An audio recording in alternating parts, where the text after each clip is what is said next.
The mainstream media chaos continues in this new Trump era. Not that all of this is directly tied to that, but it adds to the chaos of the Trump era.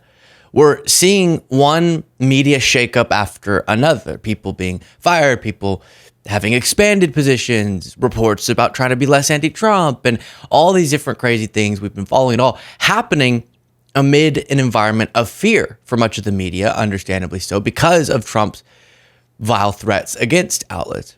Well, here, I'll speak to what I think this is about, and some of my takeaway may not be exactly what you expect, after playing Rachel Maddow going on the air. And on MSNBC, to her credit, on MSNBC, she criticizes aggressively MSNBC and the way that they're treating their employees amid this restructuring. This is happening as MSNBC is being spun off from Comcast, and there's a new president of MSNBC, and then also rails against the decision to fire Joy Reid, one of the primetime hosts. So I'll play this for you, like I said, and then give my response. If you appreciate this show and this media type, please do click the subscribe button. I'm going to take a little point of personal privilege here just for a moment, if it is okay with you.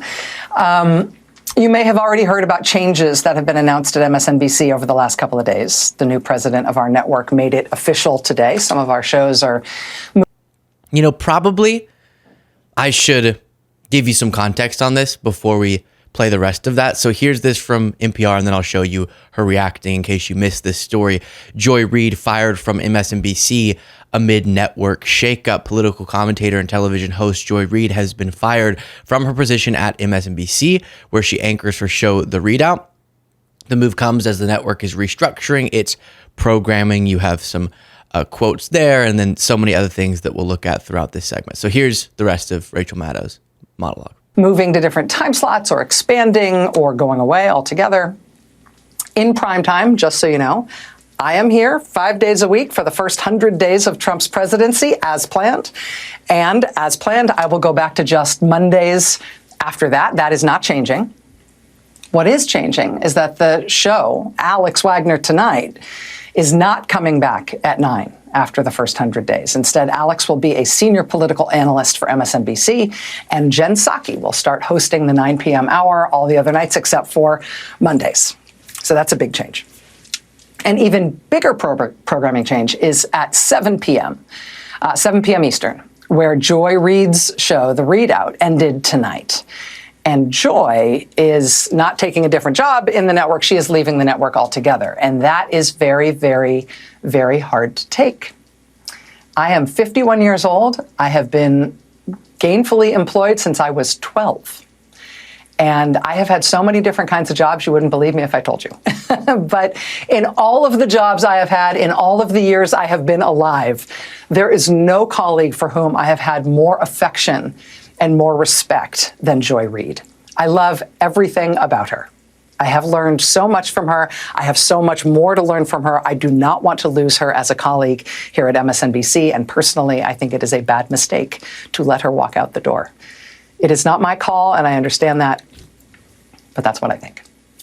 I will tell you, it is also unnerving to see that on a network where we've got two non-white hosts in primetime, both of our non-white hosts in primetime are losing their shows, as is Katie Fang on the weekend. And that feels worse than bad, no matter who replaces them. That feels indefensible, and I do not defend it. But there's just one other piece of it that you should know. From your side of the TV screen, you will mostly see changes in terms of who's in the anchor chair. And actually, everybody who's going to be in anchor chairs from here on out are great colleagues and great at what they do, and you are not going to be disappointed in who's on our air and what you're going to be seeing. But one thing you cannot necessarily see is that the people who get our shows on the air, they're really being put through the ringer. Dozens of producers and staffers, including some who are among the most experienced and most talented and most specialist producers in the building, are facing being laid off. They're being invited to reapply for new jobs. That has never happened at this scale in this way before when it comes to programming changes, presumably because it's not the right way to treat people, and it's inefficient and it's unnecessary, and it kind of drops the bottom out of whether or not people feel like this is a good place to work, and so we don't generally do things that way. Maybe all of our folks, including most of the people who are getting this very show on the air right now, maybe they will all get new jobs here, and I hope they do, but in the meantime, being put in this kind of limbo, the anxiety and the discombobulation is off the charts at a time when this job already is extra stressful and difficult. Let me play the last bit of this in a second here, but there's a lot already to respond to. So first, you have two big factors contributing to the chaos across mainstream media platforms, except for Fox News, unfortunately, who dominates in the ratings because they've gotten really good at being really bad, meaning pumping out a level of outrage and fear to an audience that's locked in. So they're doing fine. But CNN, we've seen it, MSNBC, and I think the two big factors are the medium and then the Trump factor. So the medium factor being the medium that people go to get their information, to get their news, even to watch specifically outlets like MSNBC, is increasingly drifting away from cable news and getting it, on the television where people used to, and instead is shifting to online platforms. Now, I should note, because some people don't include this, just so we're all being fair, MSNBC, CNN, like we talk a lot about YouTube channels, that's our primary platform. They do have really prominent and well-viewed YouTube channels, so they can and are working to shift with these same faces to the platforms that we're on and seeing some success there. But that doesn't mean their entire business model is going to not feel really unsettled by the medium change. Where are people going? What's the platform they're going to get this information and to watch these shows? And then the second part is the Trump factor. And in a second, I'll weigh in on if I think that has to do with this particular situation. But I think we definitely have been seeing that with CNN. Jim Acosta, for example, being pushed out as one of the most anti-Trump voices. And he was actually doing a really good job and was seeing better ratings compared to the CNN shows for the slot that he was in. And then you're having CBS thinking about settling this lawsuit so they cannot have the wrath of Trump and blocking the Paramount merger deal. And you have ABC doing a similar thing. And then you have some outlets like the Associated Press fighting back for the attacks against them. But there is the Trump fear factor. I think those two combined, you have this unprecedented change in where people are even going to consume media, which is very much destabilizing outlets like MSNBC, CNN, and others, sort of your legacy media outlets. And then Trump has thrown another wrench into that equation.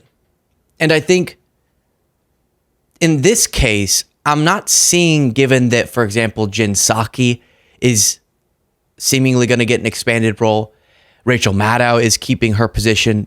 And those are two of the most prominent anti-Trump voices.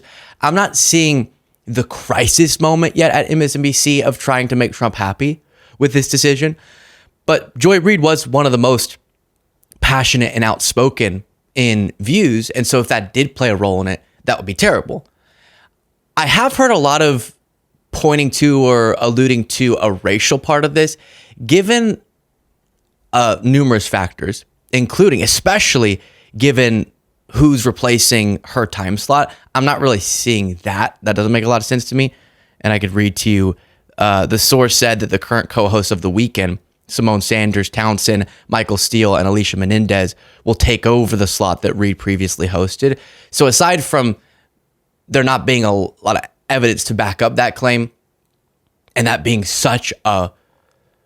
that's a pretty massive magnitude type of claim to make, that there was a racial intention, and then you add to it that 3 non-white hosts are replacing the slot that Reid is being pushed out of. I don't think that's the reason, but we don't know for sure. And there is a lot of chaos, and it doesn't seem like this is being handled particularly well, contributing to Mediaite reporting that new MSNBC head holds hasty meeting with Joy Reid staffers after show's cancellation leaks, insists Trump wasn't a factor. And that better be the case, right? Because if they're adding themselves to the list, as we've seen some early preliminary signs of, but maybe that's not where they're headed.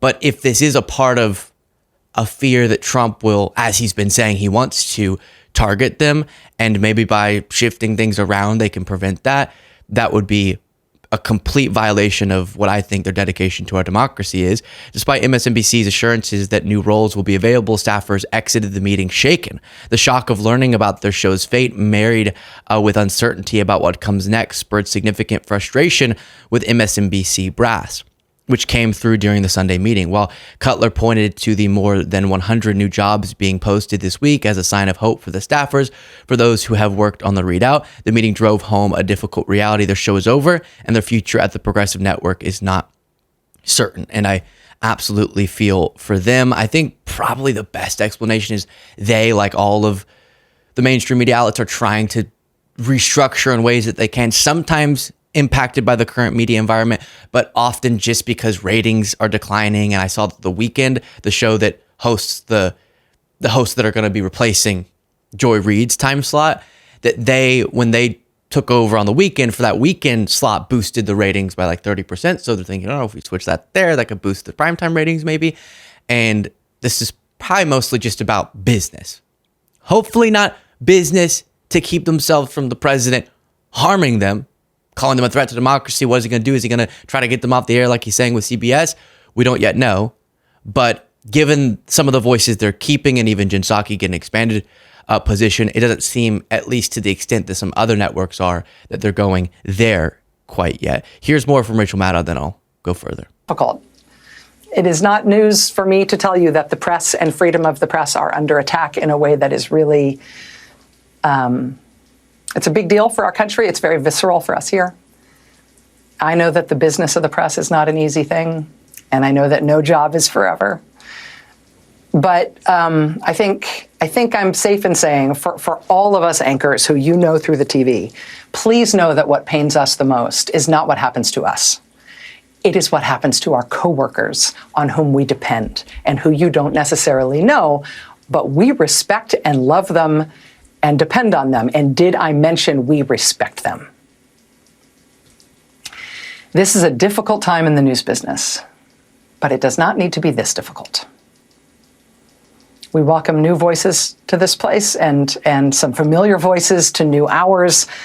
It's going to be great, honestly, and we want to grow and succeed and reach more people than ever and be resilient and stay here forever. I also believe, and I bet you believe, that the way to get there is by treating people well. Finding good people, good colleagues, doing good work with them, and then having their back. That we could do a lot better on. A lot. Yeah, and it's a nice message there. And I do want to get to as well, Joy Reid had a chance to talk about this shortly after it had leaked, and understandably, there was a lot of emotion, given that I cannot imagine. I really can't. Just like this, which is so often how these cable news shows end up hearing that it's over, is just it leaks in the press, or someone just tells you, oh, tomorrow's your last show. I cannot imagine. Obviously, logistically, that couldn't happen. I would have to decide that for this. But I cannot imagine what that feels like, given that you put everything into it. It is your life. And then someone just tells you, oh, nope, it's over. It's so emotional. Here's Joy Reid. We call ourselves our machetes. I've been talking to so many people, but I've been through every emotion from, anger, rage, disappointment, hurt, feeling that, guilt, that I let my team lose their jobs. But in the end, where I really land and where I've landed on today is just gratitude, just pure gratitude. And gratitude, not just because people would take the time to get on a call like this, or to take care of me, but also that my show had value, and that that what I was doing had value, and value. And in the end, I'm sorry, I try not to cry on TV. And I think this is kind of like being on TV. So I apologize. Yeah, I'll stop it there. But I mean, it is heavy stuff. And I really do think we're going to be seeing a lot of this as those two big factors continue to throw up in the air outlets that for so long have had a much more stable business model. And now in so many ways, things are shifting under our feet at every turn. And just to close this out, I not to make this about me, but it just reminds me, she's talking about gratitude. Thank you all so much because you make this possible for me, where I don't have to worry about a boss telling me, well, it's over. I don't have to worry about any of that stuff. And it's because you support independent media, you support shows like this one, and that makes my dream come true. And so I appreciate you all so much for that. Share your thoughts in the comments.